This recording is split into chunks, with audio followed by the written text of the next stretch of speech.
सकते हो कि किसान गरीब से गरीब होता जा रहा है, कर्जदार होता जा रहा है। इसी प्रकार सोयाबीन को ले लीजिए, सोयाबीन की अच्छी क्रॉप होती है। सोयाबीन 4-5 हजार रुपए क्विंटल में बिक रहा है। 2 क्विंटल सोयाबीन बेचने पे 1 तोला सोना आ जाता था। आज 15 क्विंटल सोयाबीन बेचेंगे तो 1 तोला सोना आएगा। और ये मंगलसूत्र की बात करते हैं मोदी। बात साफ है, इस अमीर गरीब के बीच की खाई को रोकना है तो वही पार्टी है कांग्रेस, जिसे महात्मा गांधी, पंडित जवाहरलाल नेहरू, सरदार पटेल ने सबों ने और लाखों लोगों ने मिलकर इस देश को आजादी दिलाई। और एक तरफ शहीद भगत सिंह जी ने फांसी का फंदा चूमा, उसी तरह से अशफाकुल्लाह ने भी फांसी का फंदा चूमा। ये देश सबका है और इसीलिए आज हम आपसे निवेदन करने आए। हम तो अशोक जी को ज्यादा सुनना चाहते हैं, लेकिन एक बात मैं आपसे जरूर कहना चाहता हूँ। अभी मेरे भाई, मेरा बेटा मान के चलो, जीतू पटवारी ने रोडमल नागर जी के बारे में बहुत कुछ कहा। मैं तुमको ज्यादा नहीं जानता, लेकिन 10 साल से जो सांसद रहा हो वो चाचौड़ा नहीं आया, चाचौड़ा के लोगों को नहीं जानता। और एक और खासियत बात सामने आई अशोक जी, इनको टैंकरों से और प्रतीक्षा लेवल से बहुत प्रेम है। 10 करोड़, इनको 5-5 करोड़ मिलते हैं सांसद, तो उसमें टैंकर बन जाता है 1,00,000 लाख में। इन्होंने 2.25 लाख में टैंकर खरीदे और प्रतीक्षा अलग मिल जाती है 1,00,000-1.25 लाख में, 90,000। उसके 3.5 लाख वसूल किए। 10 करोड़ में से 7 करोड़ रुपए इस पे उन्होंने खर्च किए। सरपंचों को कुछ दिया क्या? बात वही है। 10 साल तक राजगढ़ संसदीय क्षेत्र के लोगों ने बिना देखे, बिना सोचे, बिना समझे रोडमल नागर जी को सांसद 10 साल के लिए बना दिया। मैं तो आपसे निवेदन करने आया हूं, मुझे 5 साल देने के लिए तैयार हो क्या? तैयार हो तो 3 दिन बचे। पोलिंग बूथ पे चुनाव लड़ना है। मैंने अशोक जी सारा कैंपेन पोलिंग बूथ पे चलाया और ज्यादा हमारी पब्लिक मीटिंग वगैरह नहीं की, लेकिन आपके बिना हमारी पब्लिक मीटिंग पूरी नहीं होती। आप यहाँ पर पधारे, हमारी बड़ी मेहरबानी है। इसलिए मैं सभी हमारे मतदान केंद्र की कमेटी, सेक्टर कमेटी, मंडल कमेटी और जितने पदाधिकारी हैं, मैंने अशोक जी सब बड़े नेताओं को उनके पोलिंग बूथ की जवाबदारी दे दी है।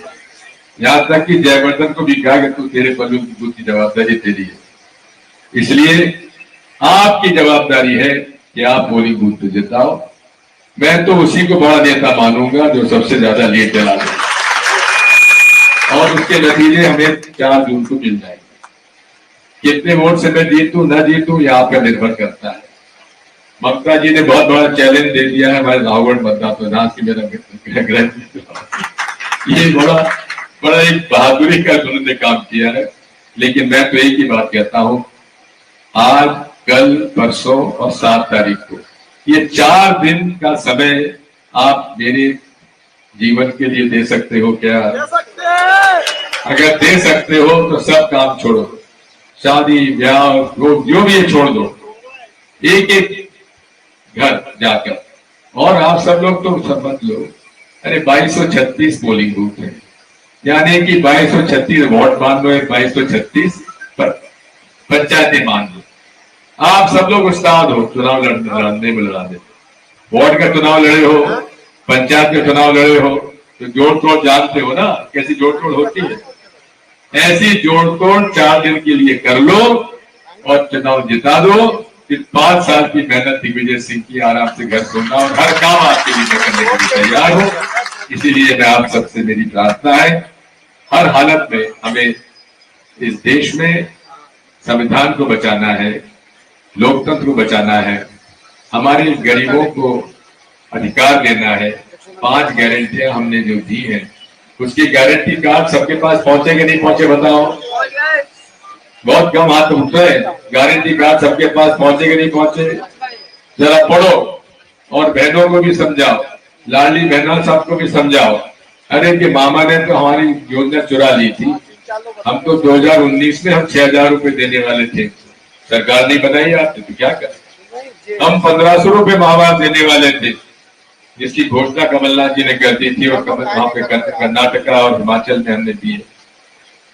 लेकिन मामा को लग रहा था चुनाव हार रहे, तो उन्होंने लाडली बहना में 1250 दे दी और वादा किया 3,000 का। लेकिन ठीक है, आप लाडली बहना को 1250 राज्य सरकार दे रही है। अरे केंद्र सरकार हमारी कांग्रेस की बनवा दो तो जितनी भी हमारी बहनें हैं उनको 8,500 रुपए माहवार, यानी कि 1 लाख रुपए साल मिलेंगे। यहां से भी लो, वहां से भी लो, ठीक है ना। तो इसलिए इस बार तो कांग्रेस को दो, हाथ के पंजे के निशान पर बटन दबाओ। और आप सब लोग, मेरी प्रार्थना है कि 7 तारीख को होने वाले चुनाव में अपने कांग्रेस को वोट देने वाले लोग रह न जाए, यही मेरी प्रार्थना है आप सबसे। और हम अशोक जी के बहुत आभारी हैं। इनकी तबीयत ठीक नहीं है, उसके बाद भी इन्होंने हमारे लिए समय निकाला। और हमारे ये भी मैं कहना चाहता हूँ अशोक जी, यहाँ माली समाज के लोगों का बड़ा प्रेम हमारे साथ है। राघोगढ़ में हमारे नगर पालिका अध्यक्ष भी बने हैं।